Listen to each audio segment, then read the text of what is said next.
ഇവിടെ നമ്മുടെ hero love ചെയ്യുന്ന പെണ്ണിനെ എങ്ങനെയെങ്കിലും സെറ്റ് ആക്കാൻ വേണ്ടിയിട്ട് അവന്റെ ഫ്രണ്ട് ആയിട്ടുള്ള സിൻഡോ അവൾക്ക് നായക്കുട്ടികളെന്ന് വെച്ചാൽ ഭയങ്കര ഇഷ്ടമാണ്. ഒന്നും ആലോചിക്കേണ്ട, നീ ഒരു നായനെ വാങ്ങി വളർത്താനായിട്ട് പറയാണ്. അങ്ങനെ വാക്കിങ്ങിന് പോകുന്ന പോലൊക്കെ പോയി അവളായിട്ട് മിണ്ടി സംസാരിച്ച് സെറ്റ് ആവാന്ന് പറഞ്ഞു കൊടുക്കാം. അവനും അത് നല്ലൊരു ഐഡിയ ആണെന്ന് വിചാരിക്കുകയാണ്. പക്ഷെ സിൻഡോ പറയാണ്, നമ്മൾ ബ്രീഡിംഗ് ഒന്നും വാങ്ങിയാൽ പോരാ, നല്ലൊരു ബ്രീഡ് തന്നെ വാങ്ങണം. പക്ഷെ അവന്റെ വീട്ടിൽ നിന്ന് നായനെ വാങ്ങാനുള്ള പൈസ അവനക്ക് കൊടുത്തിരുന്നില്ല. അവന്റെ അമ്മ എന്ന് വെച്ചാൽ ഇവന്റെ ഈ ഒരു ആഗ്രഹം കണ്ടിട്ട് അവൻക്ക് അറിയാവുന്ന ഒരു നായനെ വളർത്തുന്ന ആളുടെ അഡ്രസ്സും ഒരു കത്തും കൊടുക്കുന്നുണ്ട്. പക്ഷെ ആ ഒരു ആളുടെ വീട്ടിലാണെന്ന് വെച്ചാല് നായക്ക് സ്റ്റാർട്ടിംഗ് പ്രൈസ് തന്നെ 25,000 രൂപയാണ് പറയുന്നത്. അവരിൽ അപ്പൊ പൈസ ഇല്ലാന്ന് പറഞ്ഞതും ഈ ഒരാളാണെന്ന് വെച്ചാല് അവരെ പറ്റിച്ചുകൊണ്ട് ഒരു നാട്ടു നായനെ നല്ല ബ്രീഡാന്നും പറഞ്ഞ് അവരുടെ തലയിൽ കെട്ടിവെച്ച് കൊടുക്കാം. നമ്മുടെ ഹീറോക്കും സിൻഡോക്കും ഫുട്ബോൾ ഭയങ്കര ഇഷ്ടമായിരുന്നു. അതുകൊണ്ട് തന്നെ നായക്ക് നെയ്മർ എന്ന് പേരിടാണ്. നെയ്മർ വീട്ടിൽ വന്ന അപ്പൊ തന്നെ അപ്പുറത്തെ വീട്ടിലത്തെ ഒരു കോഴീനെ കണ്ടതും അവൻ ചാടി ആ കോഴീനെ പിടിക്കാനായിട്ട് പോകുന്നുണ്ട്. എന്തോ ഒരു ഭാഗ്യത്തിന് ആ ഒരു കോഴി നേരെ മരത്തിന്റെ മുകളിൽ ഓടിക്കേറാണ്. അതുകൊണ്ട് തന്നെ ആ ഒരു കോഴി രക്ഷപ്പെടുന്നുണ്ട്. ഇത് ഭയങ്കര വെറി പിടിച്ചിട്ടുള്ള ഒരു നായ തന്നെയായിരുന്നു. എന്നാൽ പിറ്റേ ദിവസമാണെന്ന് വെച്ചാല്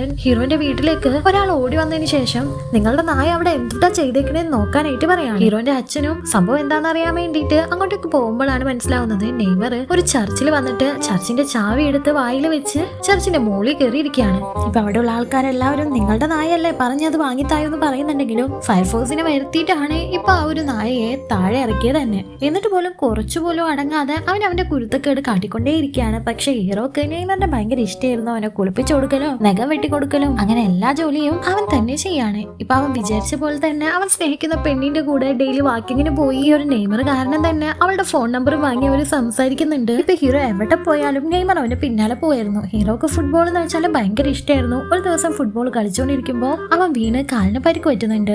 അതുകൊണ്ട് തന്നെ നെയ്മറിനും ഭയങ്കരമായിട്ട് വിഷമാവുന്നുണ്ട്. ഇപ്പൊ അമ്മ ഹീറോക്ക് വേണ്ടി ഫുഡ് എടുത്തോണ്ട് വരുന്നുണ്ടെങ്കിലും ഹീറോ ആണെന്ന് വെച്ചാൽ ആ ഒരു പെണ്ണിനോട് ചാറ്റ് ചെയ്തോണ്ടിരിക്കുകയായിരുന്നു. എനിക്ക് വിശക്കുന്നില്ല, ഞാൻ പിന്നെ തിന്നോളാന്ന് അമ്മയോട് അവൻ പറയാണ്. നീ കഴിക്കാത്ത കാരണം നായയൊന്നും കഴിക്കുന്നില്ല എന്ന് അമ്മ പറഞ്ഞതും അവൻ ആ ചാറ്റ് ചെയ്യുന്നത് നിർത്തിയിട്ട് നെയ്മറിന്റെ അടുത്തേക്ക് പോയി രണ്ടുപേരും ഒന്നിച്ചിരുന്ന ഫുഡൊക്കെ കഴിക്കുന്നുണ്ട്. ഇപ്പൊ അപ്പുറത്തെ വീട്ടിലത്തെ ഒരു ചേച്ചിയാന്ന് വെച്ചാൽ ഡ്രസ്സ് അലക്കിക്കൊണ്ടിരിക്കുമ്പോ അറിയാതെ അതിന്റെ സ്വർണ്ണ മോതിരം തെറിച്ച് പോകുന്നത് കണ്ട നെയ്മർ അത് വിഴുങ്ങുന്നുണ്ട്. അതുകൊണ്ട് തന്നെ ആ അയൽവക്കക്കാരെ ഭയങ്കരമായിട്ട് പ്രശ്നം ഉണ്ടാക്കിക്കൊണ്ടിരിക്കുമ്പോ അവന്റെ അച്ഛനാന്ന് വെച്ചാൽ ഹോസ്പിറ്റലിൽ പോയി അത് എടുത്തു കൊടുക്കേണ്ട വരെ. ഇതുകൊണ്ട് തന്നെ ഈ നായനെ കൊണ്ട് വലിയ ശല്യാണെന്ന് തോന്നിയ അച്ഛൻ അവനെ കെട്ടിയിടുന്നുണ്ട്. ഈ ഒരു നായക്ക് ഫുട്ബോൾ പ്ലെയറിന്റെ പേര് വെച്ചേക്കുന്നതുകൊണ്ട് തന്നെ ഫുട്ബോൾ ക്ലബിലുള്ള എല്ലാവരും ഇവനോട് ആ നായയുടെ പേര് മാറ്റാനായിട്ട് പറയുന്നുണ്ടെങ്കിലും അവൻ അതിന് പറ്റില്ല എന്ന് പറയാണ്. അതുകൊണ്ട് തന്നെ നമ്മുടെ ഹീറോനെ ഫുട്ബോൾ ക്ലബിൽ നിന്ന് പുറത്താക്കുന്നുണ്ട്. ഇപ്പൊ അവന്റെ വീട്ടിലെ മുത്തശ്ശി നെയ്മറിനെ ഇങ്ങനെ കെട്ടിയിട്ടേക്കുന്നത് കണ്ടിട്ട് അതിനെ അഴിച്ചു വിടുന്നുണ്ട്. അതും ഹീറോനെ കാണാൻ വേണ്ടിയിട്ട് അവൻ കളിക്കുന്ന ഗ്രൗണ്ടിലേക്ക് പോവാണ്. ആ ഒരു സമയം ഹീറോനോട് ദേഷ്യമുള്ള ഒരു ക്ലബിലത്തെ കൂട്ടുകാരെല്ലാവരും വശം കലർത്തിയ ഒരു ബിസ്ക്കറ്റ് ഈ നെയ്മറിനെ ഇട്ടുകൊടുക്കുന്നുണ്ട്. പിന്നീട് എന്ത് സംഭവിച്ചെന്ന് അറിയണ്ടേ? അതിനുവേണ്ടി ഫുൾ മൂവി കാണാനായിട്ട് താഴെയുള്ള പ്ലേ ബട്ടൺ ഒന്ന് ക്ലിക്ക് ചെയ്താൽ മതി.